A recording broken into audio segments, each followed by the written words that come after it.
Ушул аптанын башында эле премьер-министр Мухаммедкалый Абылгазиев доллар баасы 73 сомдон көтөрүлбөйт деп убада кылган. Чет элдик валютанын кескин жогорулап кетиши өкмөт мүчөлөрү үчүн да күтүүсүз болууда. Бул кырдаал боюнча пикирин билдирүү үчүн биз экинчи студиябызга Жогорку Кеңештин депутаты Акылбек Жапаровду чакырганбыз. Саламатсызбы? Саламатсызбы.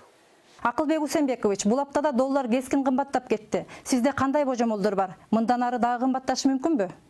Доллар тилекке каршы Кыргызстанга көз каранды эмес. Дүйнө жүзүндө азыр Орусия бүткүл батыш менен чогуу согуштун алкагында болуп атат. Эми мурун согуш солдаттар бири-бири менен атып согушса, азыр финансылык согуш, соода согушу. Азыр эми мына бензин, нефть боюнча согуш башталып кетти. Мен ойлоп атам, жакынкы бир 2 жуманын ичинде валюталар дагы стабилдешет. Анткени Орусияга дагы, Сауд Аравиясына дагы бекерден бекер эле нефтин сата берген киреше дагы алып келбейт. Жалаң гана зыянды алып келет. Жакынкы арада Сауд Аравиясында нефть толтура турган емкосттун баары толот, танкерлердин баары толот, эки жакка сата албай калат. Айла жогунан кайра орустар менен бир сөзгө келиши керек. Орустардын бир жакшы жери бар. Бул жерде орустар Европага болобу, көп мамлекеттерге болобу жалаң трубопроводдор менен алып барат. Сауд Аравиясы болсо жалаң танкер менен ташыйт. Ушундан бир менин оюм боюнча, эсептерим боюнча дагы 2 жуманын ичинде болгон резервуарлардын баары толгондон кийин эки мамлекеттен бир чечимге келишип, эгерде нефть кайра 35, 33, 40 тегерегинде боло турган болсо, анда доллар деле ушу 73, 78 ортосунда калат го деп атат. Эми доллардын кымбатташы дагы кандай кесепеттерге алып келиши ыктымал? Эң чоң кесепеттеринин бири бул тышкы карызыбыз. Биз азыр 4 миллиард 200 миллион сомдон ашыгы турат. 1 сомго көбөйсө эле биз киреше бөлүгүбүздү 4 миллиард 200 миллион сомго көбүрөөк салык чогултушубуз керек да. Анткени биз тышкы карызды жалаң ошо доллар менен тейлейбиз да. Бул биринчиси. Экинчиси болсо биз тилекке каршы 30 жылдан бери 30 өкмөттү алмаштырып, мына эки президент качып кетип, бирөө түрмөдө отурат. Саясат менен эле, шайлоо менен эле алек болуп жүрүп, экономика каралбай калган. Жалаң эл өзүн багып атып, структурабыз импорттон көз каранды болуп калган. Билесиздер, эң чоң базарлардагы мурун заводдордо иштесе, азыр элдерибиздин баары базарда иштейт. Ошондуктан бир 80%ке жакын өзүбүздүн жашоо турмушубузда экономикага керек боло турган чийки заттар, негизи эле кайра эле ошону сырт жакка сатаарда баарыбыз тең ошо импортко көз каранды болуп калганбыз да, 80%.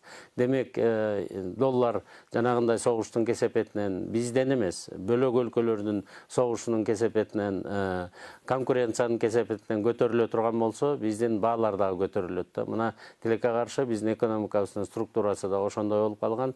Биз ушунун баарын мындан ары экономикада дагы, азыр мына мен айтып атам, врачтарды угайлы деп, экономикада дагы экономисттерди угуп, экономикада дагы жетим бала кылбай, жакшыраак башкарбасак болбой калды да. Долларды ушул нугунда сактап калууга Улуттук банктын кудурети жетеби? Бизде доллар запасы жетиштүү деп ойлойсузбу? Жок, бул жерден мен ойлоп атам, премьер-министр деле Улуттук банктын төрагасы деле айтып атат, биз долларды кармабайбыз деп атат, бирок долларды жанагындай кескин түрдө секирип кеткенге жол бербеш керек эле. Бул жерден Улуттук банктын дагы өкмөттүн дагы чабалдыгы болуп калды. Бир дегенде эле 12 сомго чейин секирет дегенде, булар алдын ала көрүп, билип, туюп туруш керек эле. Мен айтып аткан жанагы доллар түшүп атат деген күнү эле мен Улуттук банктын төрагасына, премьер-министрге атайын, эми азыр WhatsApp цифровой технология деп коет, өзүмдүн запискамды жибердим. Долларды жөндөн эле тарата бербестен, эшикте спрос болуп атат, биз ошон үчүн ыргыттык деп эле коммерциялык банктарга бере бербестен,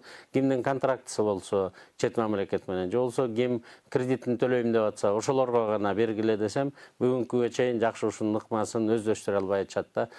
Так же болбосо бизде болгон 2 миллиард 200 миллион доллардын запасы бар, алтын жана валютабыздын. Мына бир жуманын ичинде эле бир 200 миллион долларга чейин биз запасыбызды азайтып алдык да. Бул азайттык деген себебибиз эмне? Бул 200 миллион долларды ыргытып эле бирөө бөлөк жакка кетип калган жок. Анын ордуна биз сомду мына 14 миллиард сомду элден биздин экономикадан чогултуп кайра банктарга алып кирип кетип калдык да.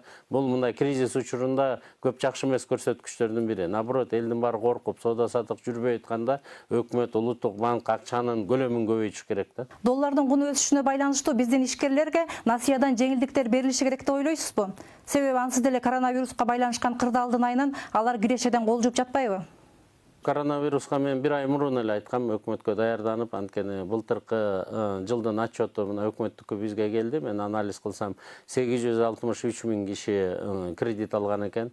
Бул бизде 1 миллион 200 миң, 1 миллион 300 миң үй бүлө бар деп атабыз. Демек бизде бүт үй бүлөлөрдүн баары ушу кредит менен Кыргызстан жашап калды да. Анан бул кесепет ал кредит менен жашап аткан элден болгон жок да.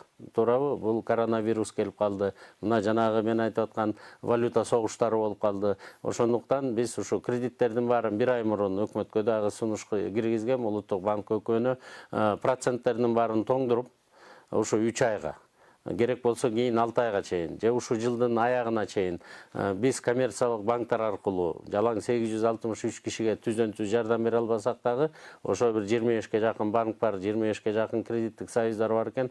Ушулар менен сүйлөшүп, силер эми быйыл киреше албай эле койгула. Эгерде зыян тарта турган болсоңор, убытык болсо биз кайра ордуна коюп берели, бирок быйыл киреше жөнүндө ойлобой эле коелу деп биз кардарларга астыга жардамга барбасак болбойт. Анткени биз жөн эле кредиттин проценттерин токтотуп, анан 3 айга 6 айга жылдырып койбостон, азыр бул апат бүтсө, аларга дагы акча бербесек, ал кайра от албайт да. Мисалы, ошол эле машинеге май төгөнүп калса, кайра бензин куймайынча машина жылбагандай эле бизнеске дагы ошондой да. Азыр эми баардык иш аракеттин баары токтоп келатат. Карантин кирип, тияк биягынын баары жабылып, чек аранын баары жабылды. Ушунун баарын кайра толтуруш үчүн дагы кайра акча керек. Ошон үчүн өкмөт менен банктар биригип алып, кайра дагы акчанын көлөмүн көбөйтүп, кайра акча бергенге киришишибиз керек да. Мен азыр өкмөткө дагы айтып атам, проценти жок кредиттерди дагы колдон келсе айыл чарбасына бериш керек. Жанагы азык-түлүк боюнча биз коопсуздук эмне экенин түшүнүп калдык. Мына ундун мисалында эле түшүндүк да. Мына Казакстандан контрабанда келип атып, мурун бизде 300-400ге жакын кичинекей тегирмендерибиз бар эле. Чоңураак айылдардын баарында бар эле. Бизде 4-5 жакшынакай ишканабыз иштеп аткан. Ушунун баарын саясатташтырып, контрабандага жол берип, укук коргоо органдары, салык инспекцияларынын баары биригип алып, арзаныраак Казакстандын, Кытайдын унун киргизебиз деп атып, биздин ички ишкерлердин баарын биз тизелетип коюп койдук да, же болбосо жок кесеге чыгарып ийдик. Мына ушунун баарын эми оңдой бериш керек, асман жерге түшүп кетпейт экен. Ошондуктан экономиканы азыр кайра перенастраивать этип, структуралык өзгөрүүлөргө барышыбыз керек. Акылбек Усенбекович, айтсаңыз, биздин тышкы карыздарыбыз дагы бул долларга байланган эмеспи? Ошондуктан эгер доллар төмөндөбөй турган болсо, жогорку кеңеш да эл да сунуштап жатат да, тышкы карыздарга бир аз жеңилдик суроо боюнча. Ушул мүмкүнбү? Жок, мунун баарын коронавирус башталды дегенде эле башталышса болмок. Мындай азыр мурун мисалы мен финансы министри болуп иштеп жүргөндө кыргыздарга кыйын болуп атат деп түшүндүрүш өтө кыйын эле. Азыр болсо эми дүйнө жүзүндө кайсы финансы министрине звонить этпесең, коронавирус десең түшүнөт. Кое турайлы деш керек да. Мына биз көчө күнү өкмөттөн отчетун карап атканда дагы ошо сунуштарыбызды бердик. Бүгүн эле 2,5 миллиард сомго жакын айына төлөп атабыз да. Жалпы жону 28,8 миллиард сомду төлөйбүз. Ошонун ичинде 12,6 миллиард ички карызыбыз эле, мен аны токтоткула дедим. Эмдиги жыл аркы жылга чейин реструктуризация жасагыла. Аны калган 16 миллиард сомду болсо, ошо финансылык институттарга звонить этип кое турсак, биз анда жок дегенде бир 8 миллиардын экономить этип калып, ошо 8 миллиардты биздин экономикага салышыбыз керек да. Рахмат. Урматтуу телекөрүүчүлөр, дагы бир жолу эсиңиздерге сала кетейин. Биздин суроолорубузга Жогорку кеңештин бюджет жана финансы боюнча комитетинин мүчөсү Акылбек Жапаров жооп берди. Рахмат сиздерге.